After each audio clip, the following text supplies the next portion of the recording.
வணக்கம் நண்பர்களே! இன்னைக்கு கருவேப்பில ஷார்ட்ஸ் எப்படி பண்றதுன்னு பார்க்க போறோம். இதுக்கு தேவையான பொருள் வந்து குக்கும்பர் எடுத்திருக்கோம். கருவேப்பில, நாட்டு கருவேப்பில, அதுக்கப்புறம் லெமனும் எடுத்திருக்கோம். இந்த ஜூஸ் வந்து நம்ம உடம்புல இருக்கிற இம்யூனிட்டிய பூஸ்ட் பண்றதுக்கு ரொம்பவே உதவியா இருக்குது. ரத்தத்தில இருக்கிற கொலஸ்ட்ரால் லெவல், சர்க்கரை லெவல கரெக்ட்டா வச்சுக்குது. அதே மாரி டைஜஸ்டிவ் சிஸ்டம பூஸ்ட் பண்ணுது. அதே மாதிரி நம்மளோட முடியோட நிறத்த பாதுகாக்கவும், கொட்டாமையும் இருக்கிறதுக்கு ரொம்பவே உதவியா இருக்குது. வாங்க இந்த ஜூஸ நம்ம இப்ப எப்படி செய்றதுன்னு நம்ம பார்த்துருவோம். இப்ப நம்ம குக்கும்பரையும், கருவேப்பிலையும் நம்ம இங்க அரைச்சு எடுத்து வச்சிருக்கோம். இத நம்ம வந்து வடிகட்டிக்குவோம்.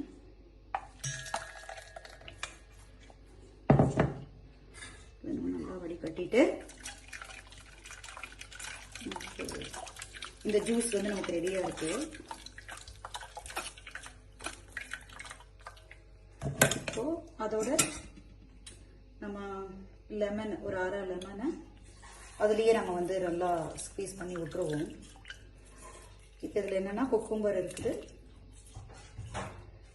கருவேப்பிலை, லெமன், நம்ம அது மூணையுமே நம்ம இதில் மிக்ஸ் பண்ணியிருக்கோம்.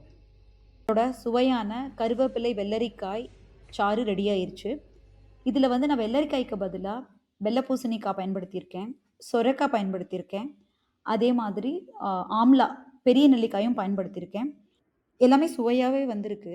இதே மாதிரி நீங்க கருவேப்பிலை சாறு வேற காய்கறிகளோட செஞ்சிருந்தீங்கன்னா, கண்டிப்பா இங்க சொல்லுங்க. எல்லோருக்கும் உபயோகமா இருக்கும் நண்பர்களே. நன்றி, வணக்கம்.